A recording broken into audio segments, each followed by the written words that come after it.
Intersection Magazine Podcast.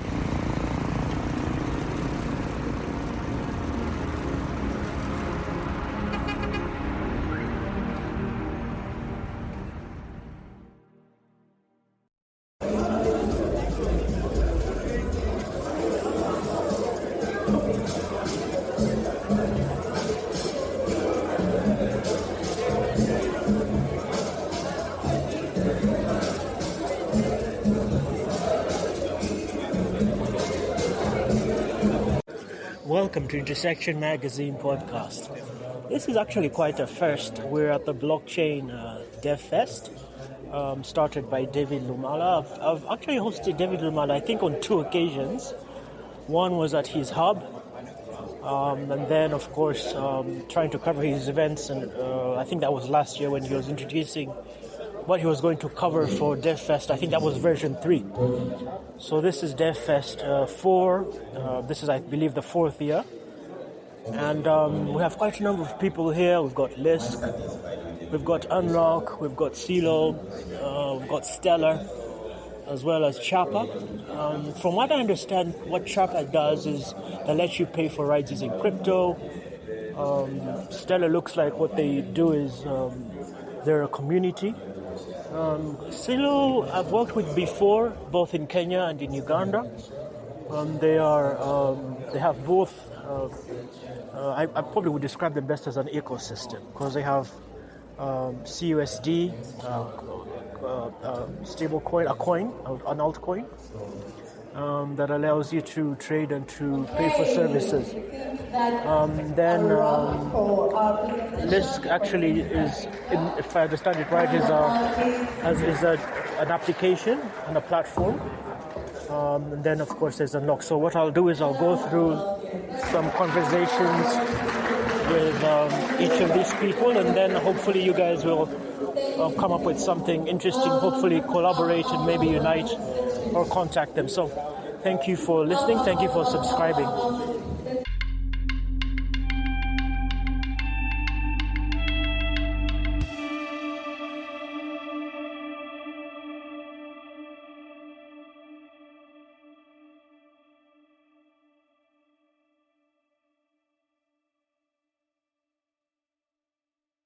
So this day wouldn't be complete without a conversation with engineer David Lumala. As I told you before, we have hosted him before at Intersection Magazine Podcast. So David, tell us a little bit more about this DevFest 4. You've been doing this for quite a while now. What are some of the major themes that you'll be handling for this year? All right, so thank you again for having me. The major themes for this year, like the broader theme is matching potential with opportunity. Okay. So, like, you know, we realize we have so many people who can do things, but then we are really astray or in a different kind of path from opportunity. So we want to draw that kind of match and then connect opportunity with a potential.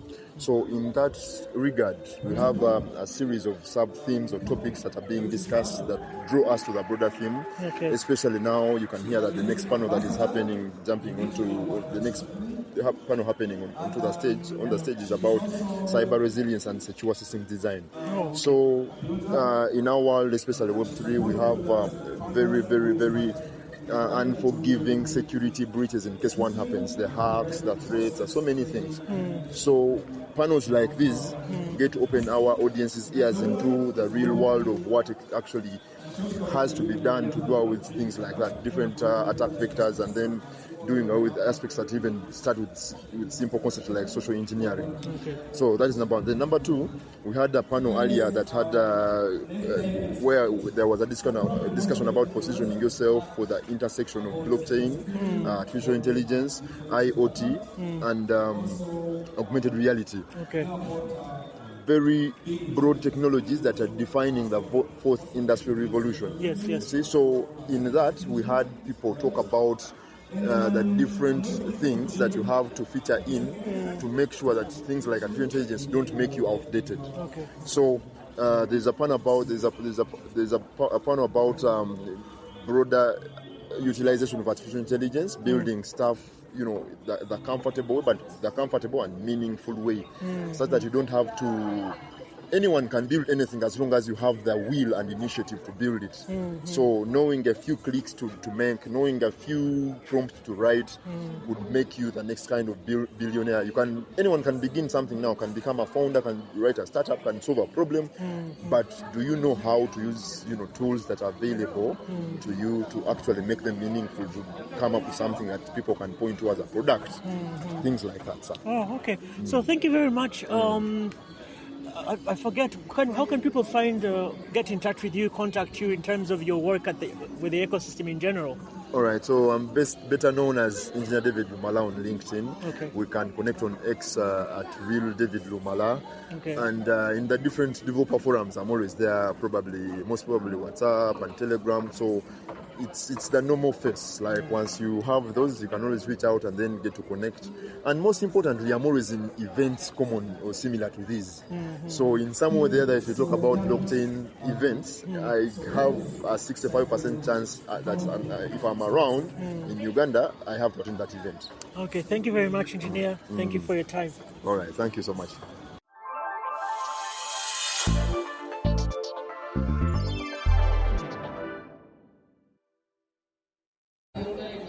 So today we have a guest from the DevFest event.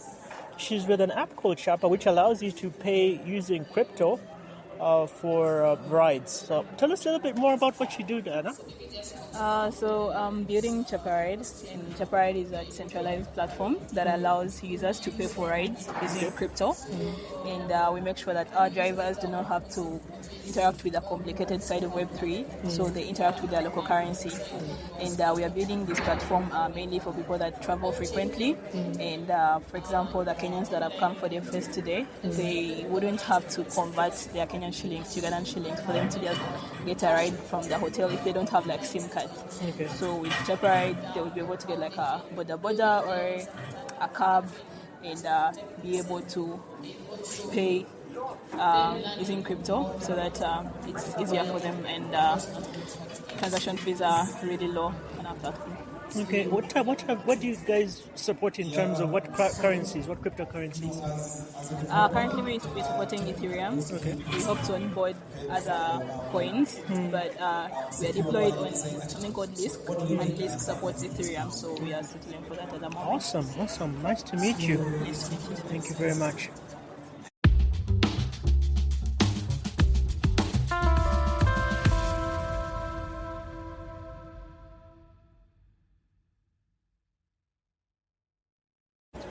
Just wanted to add one thing about Chapa, the lady Diana that I just interviewed.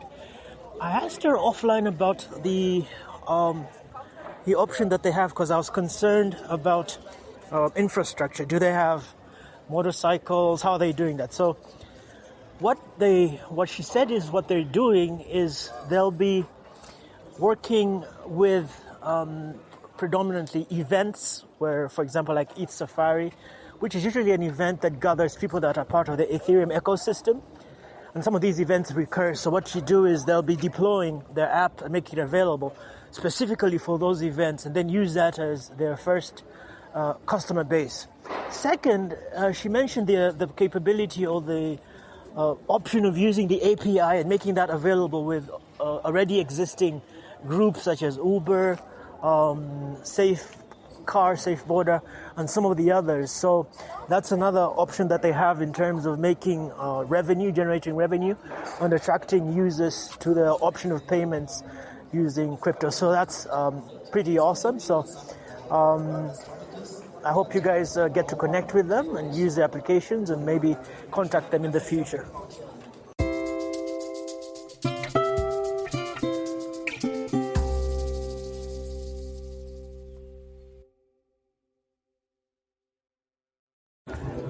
So my next guest is from Lisk. They're part of the group that's exhibiting here at DevFest in 2025. Tell us your name and tell us about what you do. Hi, my name is IJ. I'm Lisk Kenya ambassador, and I'm an ecosystem ambassador for Lisk here. Awesome.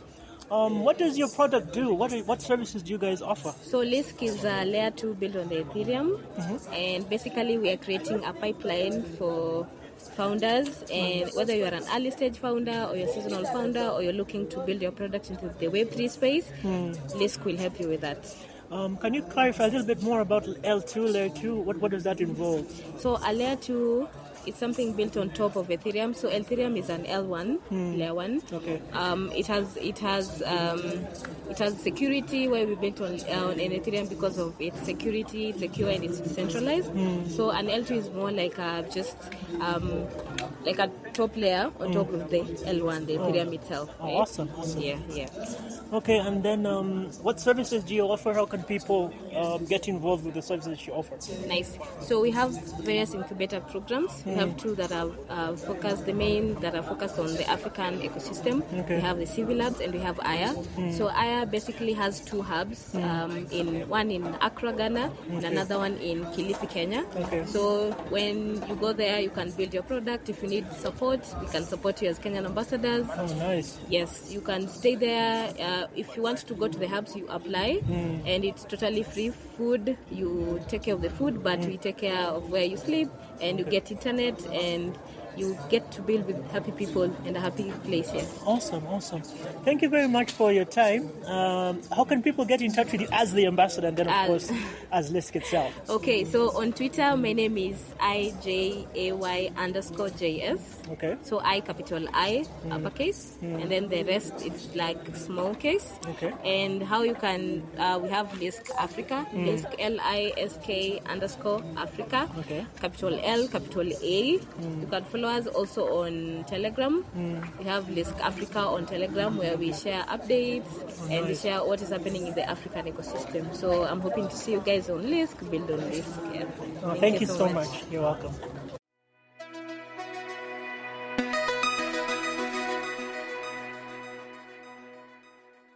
Okay, so I'm here with Danny Toms of Unlock Protocol. He just corrected me because I was calling it an app. Just tell us a little bit more about what it means and what a protocol is. Okay, so again, it's Danny Toms, and I'm the ambassador of Unlock Protocol in Africa. So you wanted to know what it means what the difference is basically between an app and a protocol. So I would say an app is like an application or software that you would use to do a specific thing. So it could be on the web, it could be on mobile or some other type of platform or device, while a protocol is more or less like an infrastructure or a platform on which you build on, and so you can build different types of apps on top of a protocol. So that's the fundamental difference between a protocol and an app. Okay. Now, in terms of structure, I had one of your team members talk to me about the ability, for example, to secure content and to be able to get your payments or subscriptions and things of that nature. Shed a little bit more light about how that works. Yeah, that's a really great question, actually. So how it works is based on the concept of smart contracts and non-fungible tokens secured by the Ethereum blockchain. And basically, the Unlock protocol has two smart contracts that work together. There's the Unlock smart contract that is used to deploy what are known as locks, which are essentially NFTs or ERC 721 smart contracts, which can be used to token gate, which is essentially putting a gate or a paywall or some sort of access control behind a content service that you want people to have that lock. You want them to have a key to the lock before they can get access to it. So typically that's how you would use it. You would deploy a lock for any type of content that you want to do an access control for, and then people would need to obtain the key to that lock to gain access to that service or content. Okay. Now, for example, I have two types of products that I put out. I have a magazine and a podcast. What would I do as a magazine producer in terms of monetizing my magazine if I approached Unlock and your team for help or advice? Okay, yeah, great Or question. onboarding. Great question. So you would have first off, you need to have a distribution platform, a mechanism like a website or something where people would go to get access to your podcast content. Okay. And so on that platform, if it were the type of platform that allows developers to build on it, then you can integrate Unlock into it, because Unlock has different tools that you can use. It's open source, so you can take the code, you can fork it and build on it, and it also has JavaScript and TypeScript libraries that you can utilize. So you would go to your website or platform where your content, your podcast content is living, and then you would integrate something what we call a paywall into it. Okay. And so when your listeners come to that website, they would see like a brief introduction of what the episode is about or whatever it is that they want to see. And then when they try to access the episode, then the paywall comes up. Okay. So they would need to pay to get access to it. If they have already paid, then they would be able to access it. That's just basically how it works. Okay, thank you very much for your time. How can people get in touch with you as a person, as an ambassador, and then of course as a company for your products? Okay, so personally, I'm available on X, Farcaster, and I would say GitHub, WhatsApp, Telegram. But you can get me on X as Danny Toms at DANNITHOMX. Same thing for Farcaster. And then on Discord, I'm Blackheart, BLAHKHEART. Okay. Same thing on GitHub. So you can definitely reach out to me on those platforms. And for Unlock, you can head over to the website at app.unlock-protocol.com or www.unlock-protocol.com. And you will find all the links to the social media on the website. Okay, thank you very much, and great to have you here at DevFest 2025. Yeah, thanks for having me.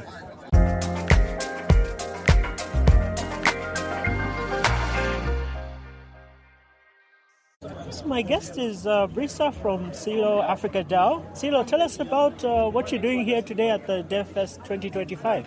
Yeah, thank you. So today we're focusing on onboarding users and also testing the application we have. It's a new application within the ecosystem. It's called Zcash, and it's available for beta testing, exclusive on Android for now. Yeah, so South Africa DAO does a lot of programs. Has different focus areas. One, the incubator program, communities, building a community, and also market awareness. So from the incubator program, we had a chance to get one of the best projects so far that DAO has built, which is Zcash, and we are taking the advantage of testing it with the community in Uganda at DevFest. Yeah, so from the incubator program, from the idea to an MVP now to a project the community can even get hands-on. So really interesting stuff, and I'm loving the vibes here at Blockchain DevFest Kampala. Okay, thank you. How can people connect with Silo or yourself as Brisa? Yeah, so if you're interested in building on Celo or just checking out the Celo ecosystem, I think the best way is to try out checking out the socials on X, which is Celo. Then the global community, it's Celo Africa, it's Celo Africa DAO on Twitter. Then Celo Uganda, it's Celo Uganda on Twitter. Then we have a general African community on Telegram. You can check out Celo Africa on Telegram. Then personally, Brisa, you can just search on X. I use Saint Brisa on X, and also if you send a DM to Celo Uganda, I think it's easy to connect. Yeah. Okay, thank you very much for your time, and thank you for the work you're doing for the community. Yeah, thank you, Nicholas.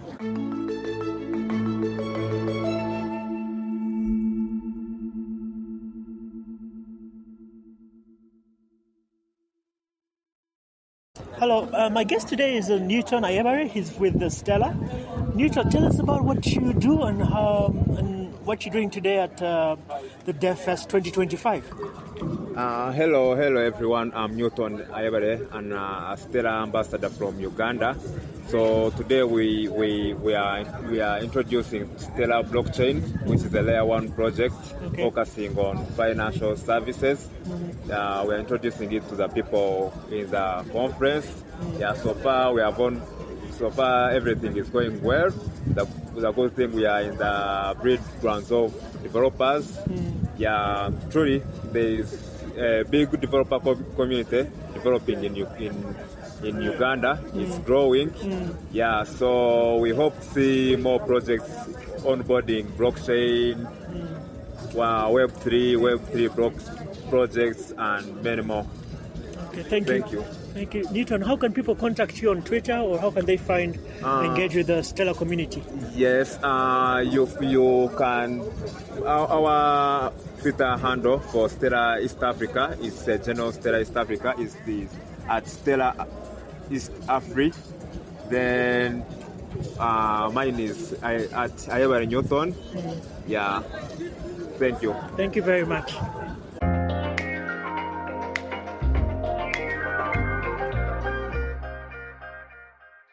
So while at the event today at DevFest, which was held at Motive, I was able to engage with some of the participants who I've met at other DevFest events, I suppose, as well as other events hosted or organized or that had Engineer David Lumala's contribution. Now, I wasn't able to attend yesterday's event, which was hosted at the hub in Nakawa, but I wanted to give you a summary of what took place yesterday.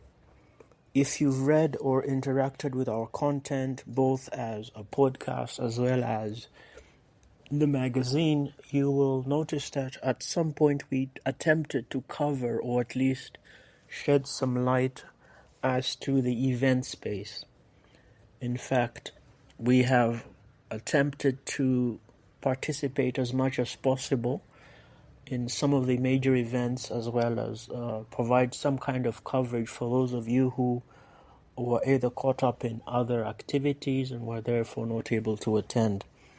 In some of the, maybe you could call them criticisms, although that would be a bit of a reach because it takes so much to put these events together.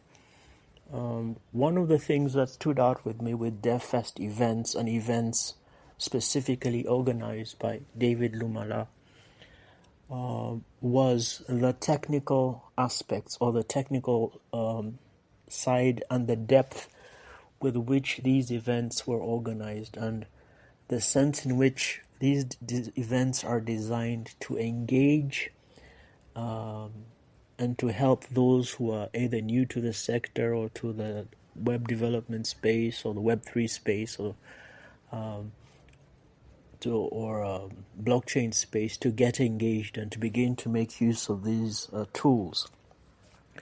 Now, in our first section where we introduced David Lumala, Engineer David Lumala, you had him speak about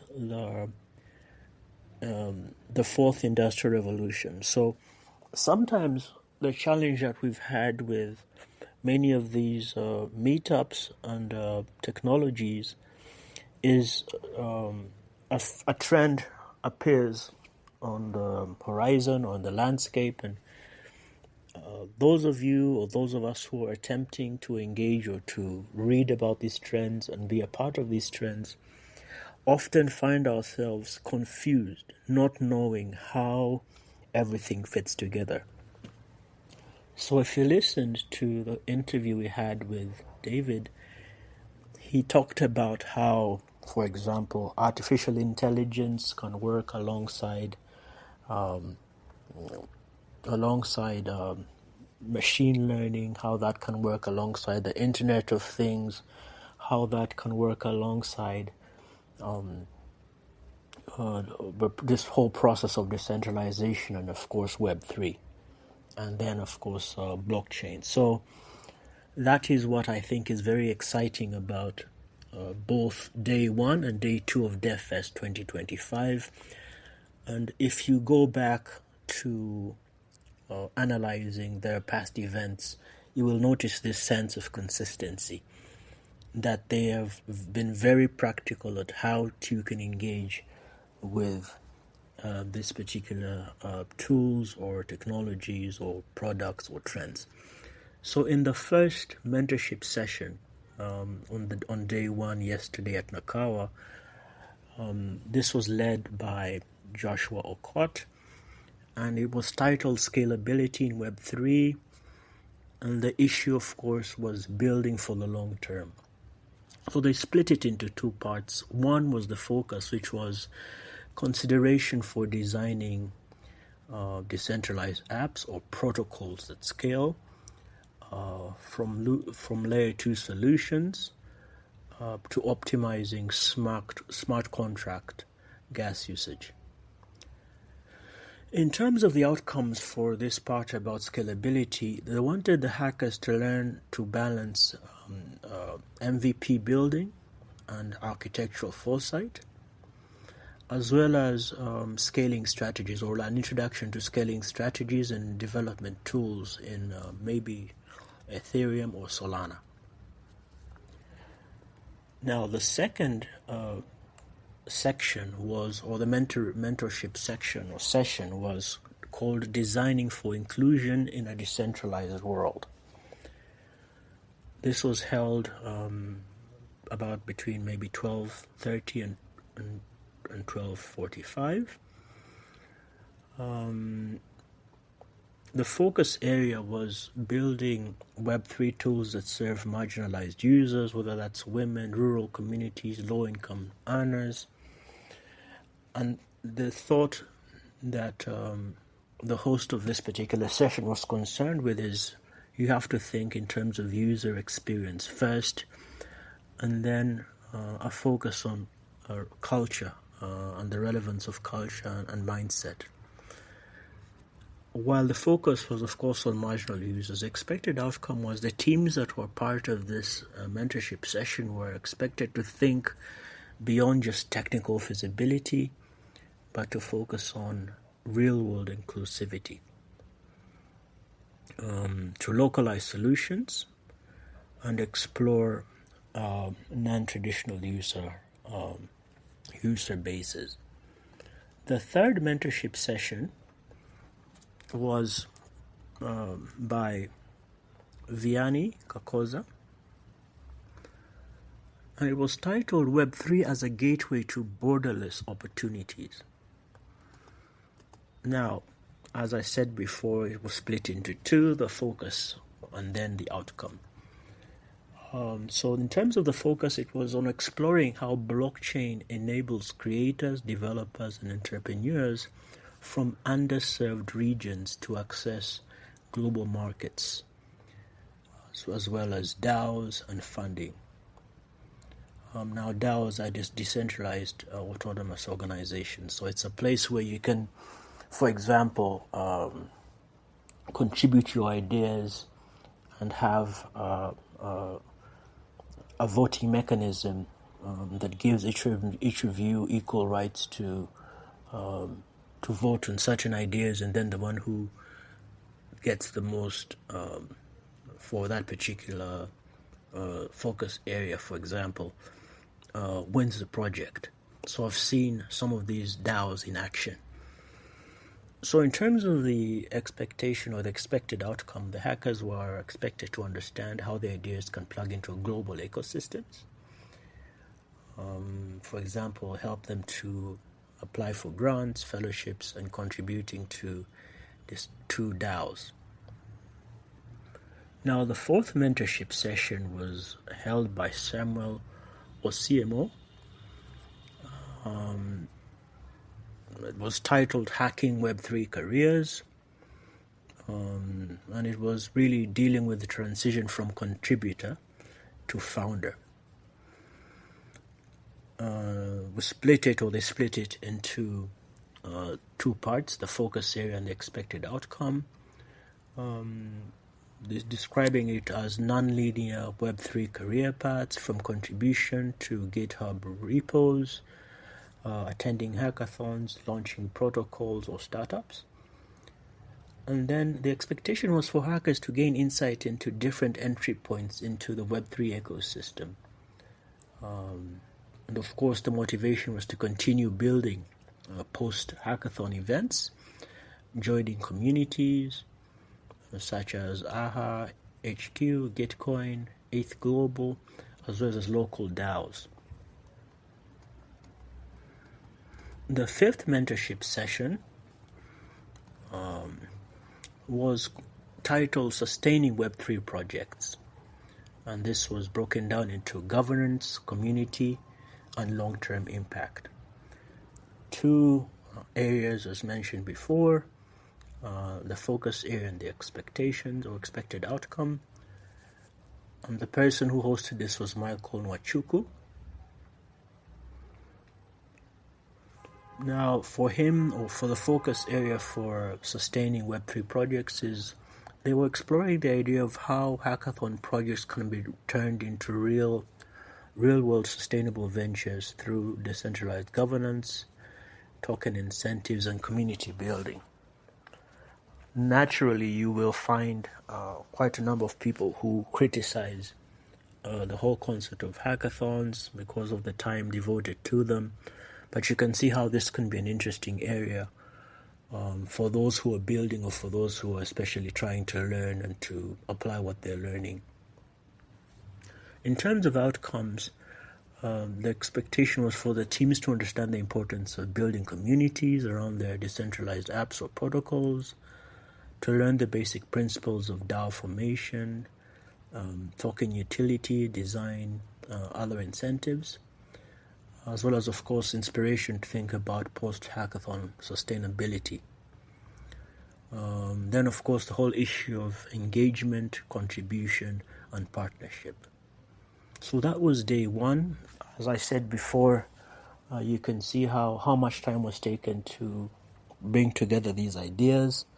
The DevFest events, as I said before, are quite a rarity for someone who's been covering the space now for quite a while. The magazine has been around for 9 years, the podcast maybe less, 3 years. But I've been engaged through projects on and off since the late 2000s or mid 2000s, through some work with Deja University, some work with Makerere, as well as attending events with the ICT Association, and then some work as well with business process outsourcing.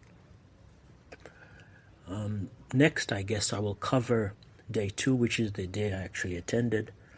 I wasn't able to stay for the duration of the event, but as you were able to see in the first part, I had some conversations with some of the people that were hosted or that had booths for DevFest 2025.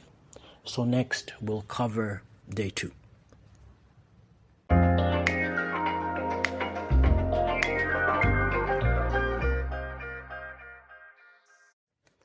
In terms of what happened on day 2, I think you can split it up into probably about 3 parts. First was several keynotes, and what would happen is the keynote would take place, and then a panel would be held related to the keynote. And then I'll go through some of the panels and keynotes and what was discussed, at least from the surface, as I get more content, which I'll put together on a later date. Then there was an award ceremony which recognized several categories that the DevFest team felt were important categories, as well as personalities or people in the space, and then products from varying layers. And I think this is this for people that have been in the system, building for it, recognizing and equipping those who are building, organizing meetups, hackathons, and events around the whole blockchain ecosystem. It makes sense that you recognize and that you award those who are having a positive contribution, as well as, of course, recognize or build around systems that are prominent or that are effective or that are well put together. So the first panel discussion was around the subject of tokenization, the subject or bringing assets on chain, talking about stable coins, bonds, private credit. And the first keynote was architecting artificial intelligence powered Web3 products. The second panel, let me first go through who was part of the first panel on tokenization. You had people from SwiftRamp, and that was Lutalo Bosa Joseph. You had Alex Moya, who is a software engineer. You had Jovan Marsigua, a co-founder from OneRamp. And the moderator was Maria Kiinji. The keynote on architecting AI-powered Web3 products was by Edward Kalema. He is a system strategist. And then the second panel had Damas Ogembo. He's a full-stack blockchain developer. Bratipa Kyoko is a Lisk ambassador, and the moderator for this particular session was Joshua Okot. So the panel was discussing cyber resilience and secure system design. The second keynote was on unlocking structured communities, examining DAOs, memberships, and certifications. If you were part of day one, you can see how this is a build-up on what was covered on day one. The keynote was given by Danny Tonks. He's a software developer and an Unlock ambassador. We also interviewed him on the Unlock product or the protocol. The third keynote was building on-chain economies, from someone who represented Base. The third panel was on digital trust and provenance at scale. This was given by Kakoza Vianney, who's the founder of Decentracode. At least the panel had Vincent Sipoy, Vianney Kakoza, as well as Mushiri Elkana Kariuki, the founder of Jua, and Jimmy of Solana software engineer. The fourth keynote was on the FTX bankruptcy.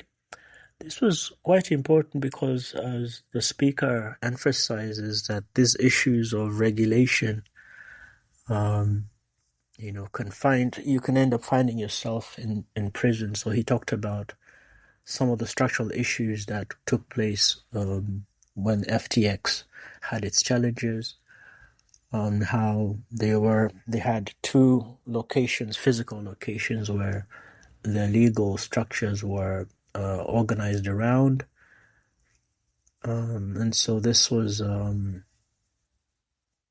lessons learned for those of you who or those of us that are interested in the regulation space as well as the investment space. Luis Quisito is a partner at Pentagon Advocates. The fifth keynote was on standards and policy and global regulation. This was given by a representative from the CMA, Capital Markets Authority. The sixth keynote was on institutional infrastructure by a person from Muda. If you don't know, Muda is a project put together by a young man called Suleiman. So they're in a position to talk about infrastructure and tokenized finance. Quite a major player from Uganda as well as in the region. We also had the fourth panel, which included Brisa Mukunde, Forbes Zilo, Jerop Joan, Dev and host of Code Africa Conference, Net Safari, Friedrich Kiza, co-founder Doxa, and it was moderated by Douglas. And so this fourth panel had to do with the stablecoins and the quiet revolution of global finance.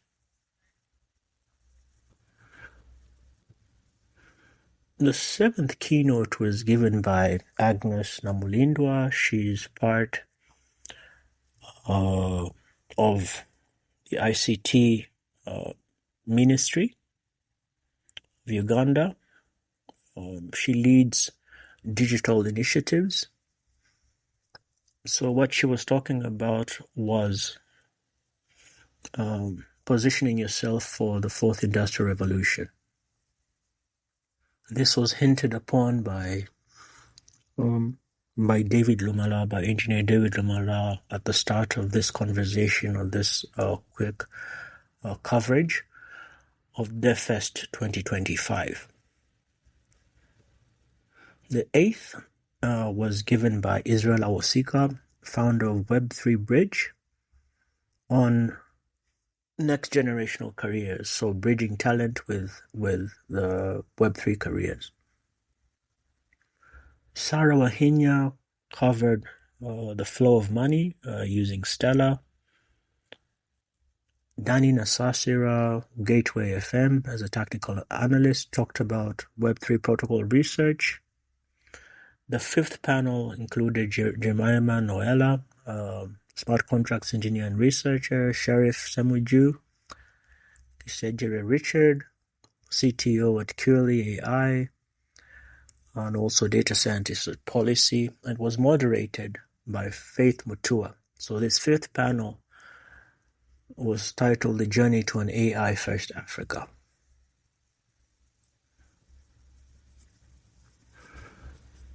There was also a discussion on exploring the work-life balance as a technology professional.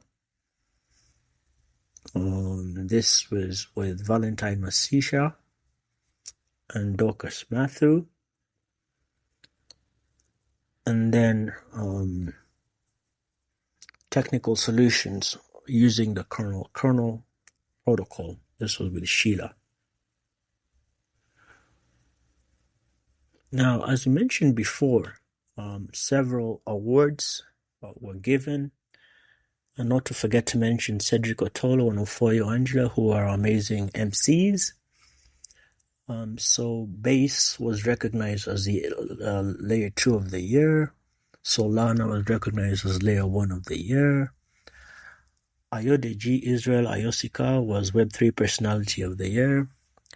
Web3 Most Influential Person or Lady was Sarah Wahinya. Santiago Trujillo Zuyuaga was the DevRel of the Year. Decentracode was the Academy of the Year. OneRump was the Startup of the Year. Incidentally, if you don't know, we interviewed Elias Hezron, I think in our first year of the podcast, when he was still building. Pleased to inform you that OneRump actually had an exit, so they were bought out, which is amazing news. So they were the Startup of the Year. Then Frank Hazard was Influencer, the Creator of the Year. So, as I mentioned before, some of these awards and categories are useful tools for encouraging people in the ecosystem to keep doing what they're doing, as well as, of course, establishing the DevFest itself as a legal or as an authority in the region and in the area and the ecosystem to weigh or to gauge different products that are being put together or that are out in the space. So that really is a summary of DevFest coverage for 2025. I think that was the 27th and the 28th of June. Hopefully we will be back giving you a lot more probably in-depth information, but I thought that this would be a useful initial summary so that you could go on your own and maybe do a little bit more research and build on what you already know and what was covered. Once again, I've been your host, Nicholas Kianda of Intersection Magazine Podcast. Thank you for listening.